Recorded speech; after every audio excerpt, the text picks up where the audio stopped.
Lecture में हम पढ़ चुके थे distance, displacement, speed, velocity, acceleration, ये सब हमने पढ़ लिया था। ठीक है, अब आगे बढ़ते हैं। हमारा नेक्स्ट टॉपिक है ग्राफ। सबसे पहले है डिस्टेंस टाइम ग्राफ। ठीक है, तो हम एक एक्सिस पे ले लेते हैं डिस्टेंस और एक एक्सिस पे हम ले लेते हैं टाइम। कोई भी यूनिट में ले सकते हैं हम। टाइम या तो सेकंड में ले सकते हैं और डिस्टेंस ले लें हम मीटर में, ऐसा यूनिट में ले लेते हैं। ठीक है, तो हमें 3 तरह के ग्राफ प्लॉट करने होते हैं। एक तो होता है यूनिफॉर्म मोशन, एक नॉन यूनिफॉर्म मोशन और एक रेस्ट। ठीक है, तो सबसे पहले हम देखते हैं यूनिफॉर्म मोशन। यूनिफॉर्म मोशन क्या होता है कि जब कोई ऑब्जेक्ट या कोई बॉडी इक्वल डिस्टेंस कवर करे in equal intervals of time, उसको हम यूनिफॉर्म मोशन बोलते हैं। ठीक है, तो अगर कोई ऑब्जेक्ट है, अगर 5, 10, 15, 20 ये मीटर में कवर कर रहा है इन 1 सेकेंड, 2 सेकेंड, 3 सेकेंड, 4 सेकेंड। ठीक है, ये डिस्टेंस है और ये टाइम है। अगर हम यहाँ इसको प्लॉट करें 5, 10, 15, 1, 2, 3, तो ये हो गया 1 और 5। फिर सेकेंड में 10, फिर थर्ड में 15। तो ये हम नोटिस करेंगे कि ये जो हमारे पास ग्राफ बन रहा है वो ग्राफ कैसा है, it is a straight line. तो डिस्टेंस यूनिफॉर्म मोशन का जो डिस्टेंस टाइम ग्राफ होता है वो कैसा होता है, एक स्ट्रेट लाइन। ठीक है, चलो अब हमारा नेक्स्ट है नॉन यूनिफॉर्म मोशन। ठीक है, नॉन यूनिफॉर्म मोशन में क्या होता है कि a body covers unequal distance in equal intervals of time. ठीक है, जैसे ये 1, 2, 3, यहाँ पे हम प्लॉट कर ले 5, 10, 15, 20। ठीक है, तो 1 सेकेंड में कितना कर रहा है वो 5, फिर 2 में वो कितना कर रहा है 12, फिर 3 में कितना कर रहा है वो 17, यहाँ कहीं आएगा।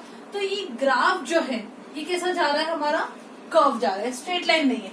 तो ऐसा ग्राफ जो एक कर्व्ड लाइन बनाए उसको हम बोलते हैं non uniform motion. Distance time graph for non uniform motion is a curved line. चलो अब क्या हो रहा है, नेक्स्ट थर्ड ग्राफ है रेस्ट। अगर कोई ऑब्जेक्ट रेस्ट पे है तो रेस्ट पे है मतलब क्या है कि उसमें डिस्टेंस में उसके कोई चेंज नहीं हो रहा। अगर वो एक जगह कोई एक व्हीकल है, वो एक जगह पार्क्ड है, तो वो वहीं पे क्या रहेगा, पार्क रहेगा।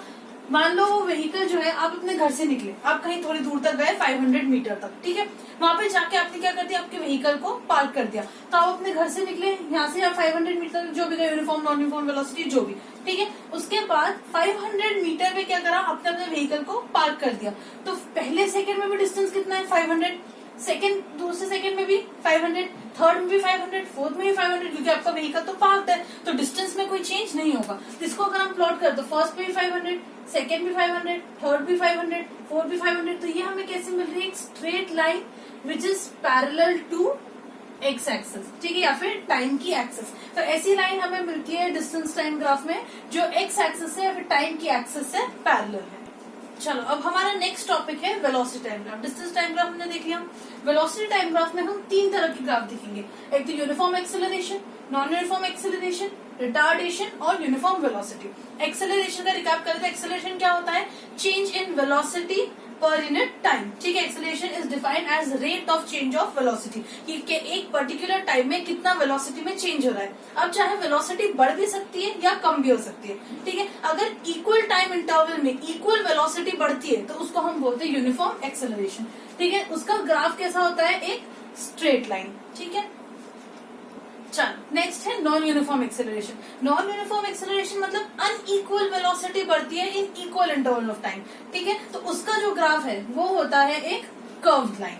ठीक है, नेक्स्ट है रिटार्डेशन। रिटार्डेशन मतलब नेगेटिव एक्सेलरेशन, मतलब वेलोसिटी का कम होना। तो देखो, पहले अगर वेलोसिटी थी पहले सेकेंड में या फिर 0 पे वेलोसिटी थी 40, फिर फर्स्ट सेकेंड में पहले सेकेंड में वेलोसिटी हो गई 30, फिर दूसरे सेकंड में वेलोसिटी हो गई 20। मतलब वेलोसिटी जो है वो क्या होती जा रही है, कम। ठीक है, तो इसको हम बोलते हैं रिटार्डेशन। नेक्स्ट है यूनिफॉर्म वेलोसिटी। यूनिफॉर्म वेलोसिटी मतलब कोई भी एक व्हीकल है वो एक जैसी वेलोसिटी से चल रहा है, ना उसकी वेलोसिटी बढ़ रही है ना कम हो रही है। मतलब अगर फॉर एग्जांपल कोई व्हीकल 20 मीटर पर सेकंड की वेलोसिटी से चल रहा है, ठीक है, तो पहले सेकंड में भी 20 से चल रहा है, दूसरे सेकंड में भी वो 20 से चल रहा है, तीसरे सेकंड में भी वो 20, मतलब उसकी वेलोसिटी जो है वो क्या है, हमेशा 20 मीटर पर सेकंड। ऑब्जेक्ट रेस्ट पे नहीं, वेलोसिटी क्या है, हमेशा यूनिफॉर्म है, सेम है। ठीक है, तो उसकी वेलोसिटी हमेशा क्या है, 20 मीटर पर सेकंड है। वो ऑब्जेक्ट, इस केस में ये ऑब्जेक्ट रेस्ट पे नहीं है, उसकी वेलोसिटी जो है वो सेम है। तो वेलोसिटी यूनिफॉर्म है, तो यूनिफॉर्म वेलोसिटी का ग्राफ वेलोसिटी टाइम ग्राफ में बनता है parallel line to time axis. चलो अब ये है डिस्टेंस टाइम ग्राफ, इसका हम निकालेंगे स्लोप।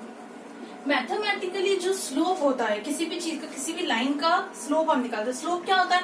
इंक्लिनेशन। ठीक है, अगर ये हॉरिजॉन्टल है, इससे एक लाइन ऐसे इंक्लाइंड है, तो ये क्या हो गया? स्लोप। जैसे स्लाइड होती है, स्लाइड क्या है? एक तरह का स्लोप है।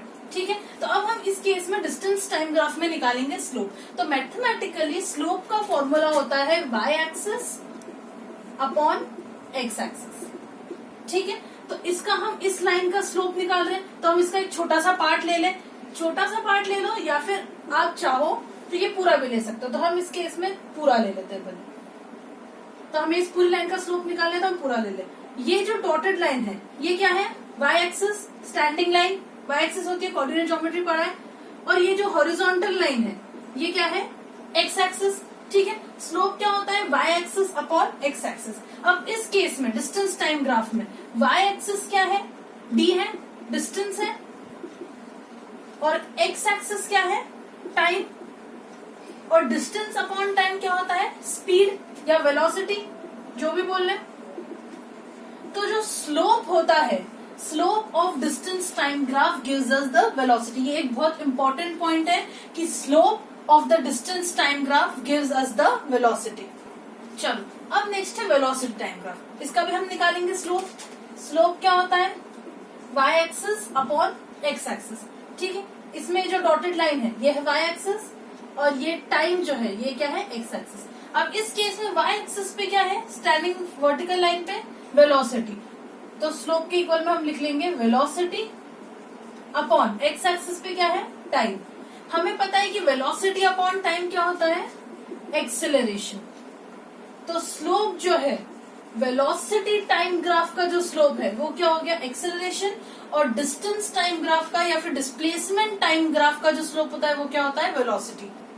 चलो, अब ये वेलोसिटी टाइम ग्राफ है जो कैसे चल रही है। वेलोसिटी जो ऑब्जेक्ट है उसकी वेलोसिटी कैसी? Uniform velocity. हमने अभी देखा था कि जो स्ट्रेट लाइन होती है वो कैसी होती है? Uniform velocity. तो अब इसको हम, ये डॉटेड लाइन हो गई। ठीक है, ये है y एक्सिस, ये है x एक्सिस। ठीक है, ये एक रेक्टेंगल बन गया। ये है उस रेक्टेंगल की लेंथ और ये है ब्रेथ। अब इसका हम निकाले एरिया। ठीक है, तो एरिया क्या हो जाएगा? Area of rectangle, length into breadth. ठीक है, लेंथ पे क्या है? x एक्सिस है, मतलब ये क्या है? टाइम, इंटू ब्रेथ क्या है? y axis. y एक्सिस पे क्या है? वेलोसिटी, मतलब ये है v इंटू टी। ठीक है, हमें पता है कि वेलोसिटी इक्वल्स टू क्या होता है? डिस्प्लेसमेंट अपॉन टाइम, या डिस्टेंस अपॉन टाइम। डिस्प्लेसमेंट ले लेते हैं, velocity equals to displacement upon time. ठीक है, ये टाइम है, ये ऊपर चला जाएगा, तो ये क्या हो जाएगा? v, टाइम डिवाइड में है, मल्टीप्लाई में हो जाएगा, into T equals to displacement. यहाँ पे क्या है? v into T equals to area. तो ये दो इक्वेशन से हमें क्या पता चल गया कि जो एरिया है, area of velocity time graph gives us, क्या देता है हमें? डिस्प्लेसमेंट। ठीक है, मतलब जो वेलोसिटी टाइम ग्राफ का एरिया होता है वो हमें क्या देता है? डिस्प्लेसमेंट। तो हमने तीन चीजें देखी। एक तो डिस्टेंस टाइम ग्राफ का स्लोप, वो होता है वेलोसिटी। सेकंड है वेलोसिटी टाइम ग्राफ का स्लोप, वो होता है एक्सेलरेशन। और थर्ड है वेलोसिटी टाइम ग्राफ का एरिया, वो होता है डिस्प्लेसमेंट। चलो, तो इसमें इस टॉपिक में, इस लेक्चर में हमने ग्राफ्स देखा, अलग अलग तरह के distance time graph, velocity time graph, उनके स्लोप और उनके एरिया। अब नेक्स्ट लेक्चर में हम इक्वेशंस ऑफ मोशन देखेंगे और उनको ग्राफिकली